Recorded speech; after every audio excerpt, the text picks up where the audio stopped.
All right, in today's video, I've got a Focus XR5, ST225 in. One of the downpipe bolts is snapped. The guy recently bought it, and he has another car that got crashed. And so rather than drilling it out, well, rather than taking the turbo off, drilling it out, and then refitting it, he went, just swap the turbos over. I'll drill it out myself later on. Cool. So I'm just going to run you through how to remove the turbo. This is obviously modified. It's got some aftermarket bits on it, like the strut brace, aftermarket intake. You can follow this for doing the same thing on a Focus RS. The only difference is we are going to be removing the driver's side drive shaft to get the turbo out the bottom. And on the RS, because of the Revo knuckle, how that comes apart is slightly different.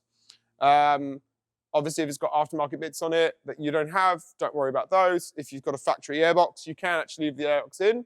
You are going to have to remove the induction pipe. So I'm going to remove the strut brace for access, the aftermarket induction pipe. We're going to remove the windscreen wipers and the windscreen trims. We're going to do a lot of the job from above.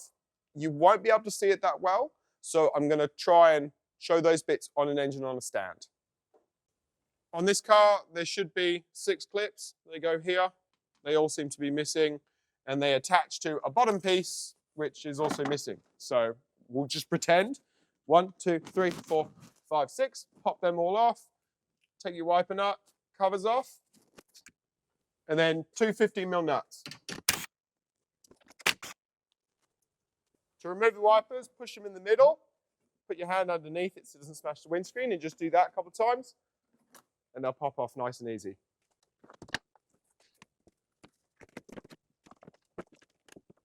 This is being bonded in by the feel of it. So there's like a little C channel that hooks into the windscreen. So you want to try to lift it up and pull it back while you disconnect it. I can feel that this one has been glued. There you go.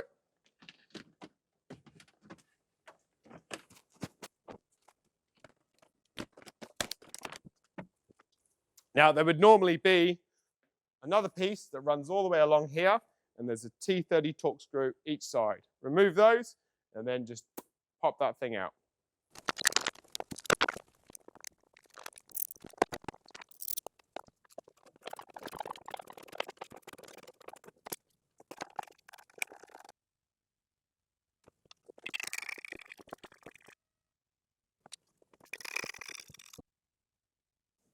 Okay, removing the heat shield, again, is kind of tricky. You want to pull it back and get it to there, and then kind of pull up and twist, and it'll come out like that. So you're pushing back and then twisting and then coming up.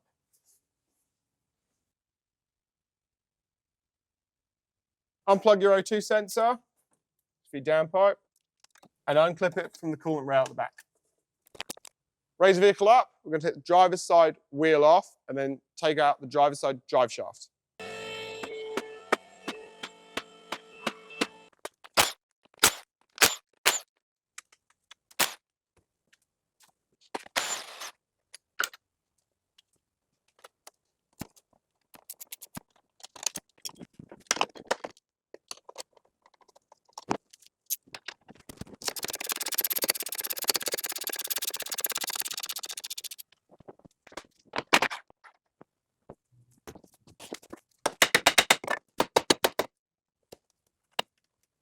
Right, so I've unplugged the ABS sensor, disconnected the sway bar link. This is a hard race sway bar link, so it's a 17mm. Normally this is a 15mm, and then a 5mm Allen key will fit in there, or a T30 Torx bit. Disconnected the tie rod end nut, it's a 15. Just whiz that off, leave the nut on a couple of turns, and then basically you want to hit the casting here because it's tapered. If you hit the casting, it'll then just pop out and disconnect.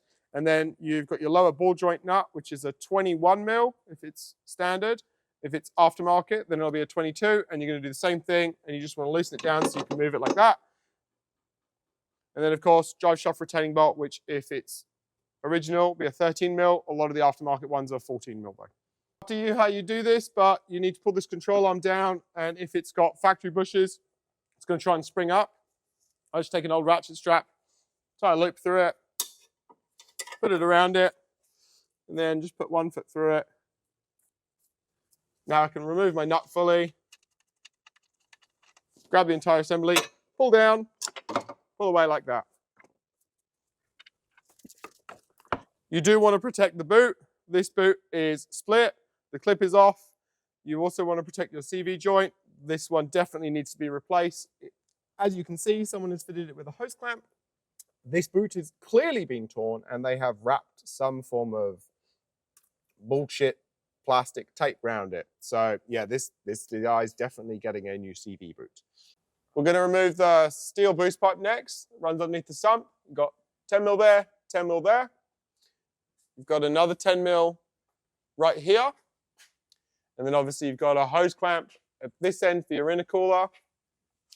And then you've got another hose clamp here, or you can do the one up there. Doesn't really matter. Well, you're going to have to take this whole hose off either way, so whatever's easiest for you.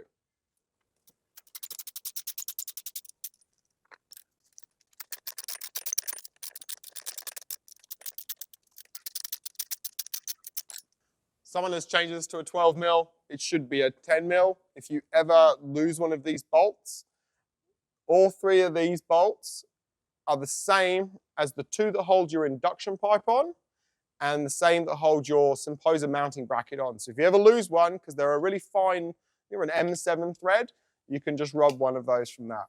Given that this is the wrong size head, I'd say that someone's just wound the wrong thread in. And as predicted, I was correct.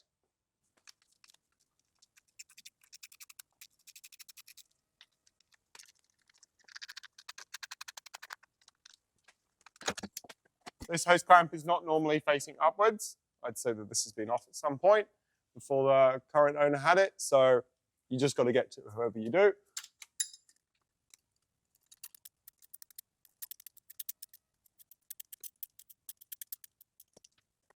Now you've got two 10 mil bolts holding your drive shaft support bearing clamp. Crack them both off, whip them out. Oh, this top one was not actually tight.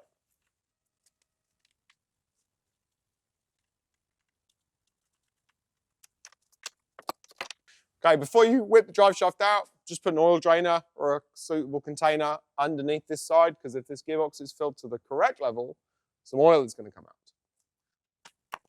Like that.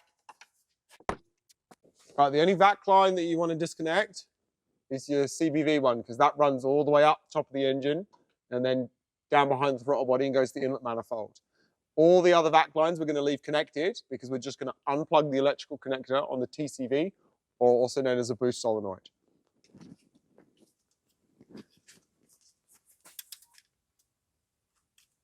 Oh, this line actually has a split in it, right there. Can you see that? So this car's been leaking boost this whole time, and this vac line has been doing nothing. So if it's torn at all like that, just rip it. We're going to shorten it when we put it back on. It'll be all sweet. Now factory, your boost solenoid or TCV would be mounted on this bracket here, and you would have your electrical connector. You would just unplug it. This has got an aftermarket one, so we're just going to unplug it. You just push the retaining spring down and pull. That's it. Okay, so next, we're basically going to remove the downpipe. You can just follow my downpipe install video for that. We're going to take this cross brace off. We're just going to disconnect the downpipe from the cat back section here. We're going to take the 3 bolts, well there's only 2 in this one, off the turbo, and then remove the downpipe fully.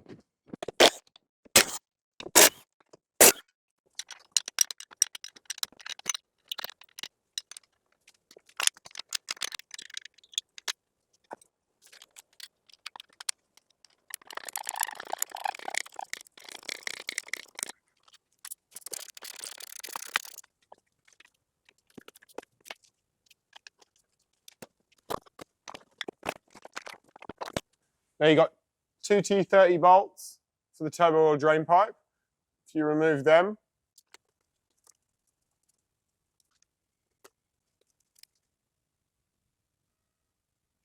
now you can actually remove this by pushing it down and squeezing it out and then pulling it out. But given we're taking the turbo out, you don't really need to do that. You can just remove the bolts like that.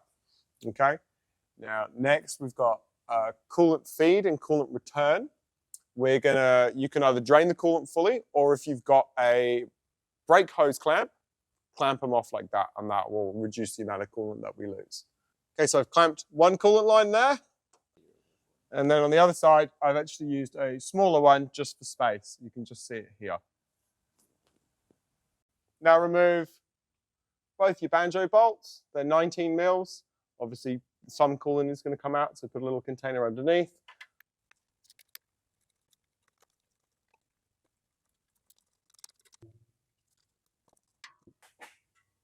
Just want to tuck these both out the way somewhere. Now you've got your oil feed block side. This is quite sharp, so I tend to just remove this. There's a retaining clip, pull it down, just move it out of the way. Like the coolant ones, it's also a 19 mil. And obviously some oil is also going to come out of that.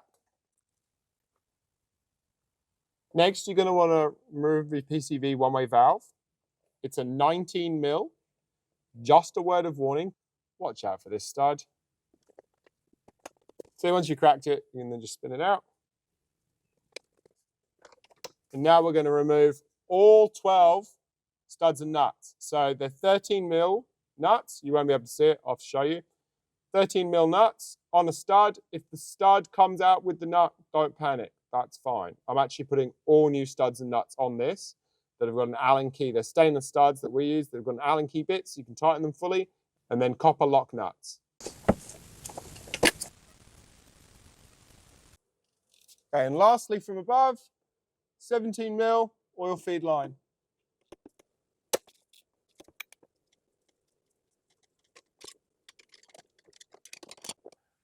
So now what we're going to do, with one hand I'm going to lift the turbo up, with the other I'm just going to pull out the drain pipe, chuck it down on the floor, and then you want to take the passenger side of the turbo and you want to basically put that vertical, and then we're going to sneak the whole thing down like that. So up, take the drain tube out, check that the O-ring is on the end of the drain tube. If it is not, make sure you pull it out with your finger.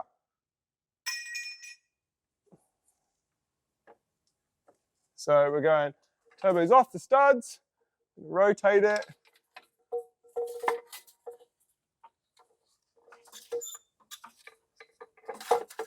You might get caught on the coolant feed, just unhook the back line from it, there we go. And then turbo out like that.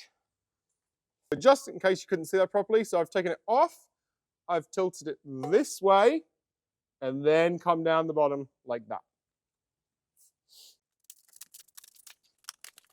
And then you want to clean up the cylinder head where the gasket went, just with some Scotch-Brite. So you don't want to rub and make gouges, but you just want it to be as clean as possible. And of course, if your drain pipe O-ring didn't come off with the drain pipe, now you need to take it out.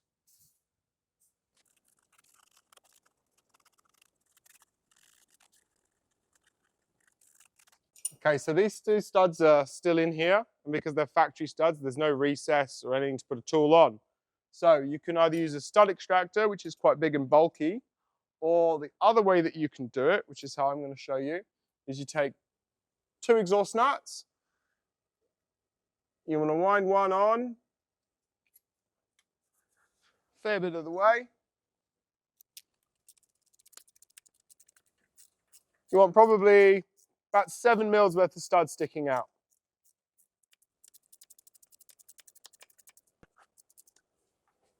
Then you want to spin your second nut on. So now you're going to hold the first nut in place, stop it from turning. Put a spanner on the second nut, and you're going to tighten them together hard as you can. Take spanner off the second nut, and turning spanner only on the first one, start to undo it, and it'll take the stud with it.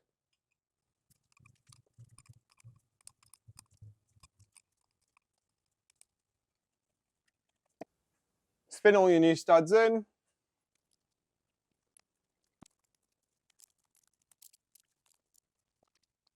All right, so we've done all the studs, they're all nice and tight.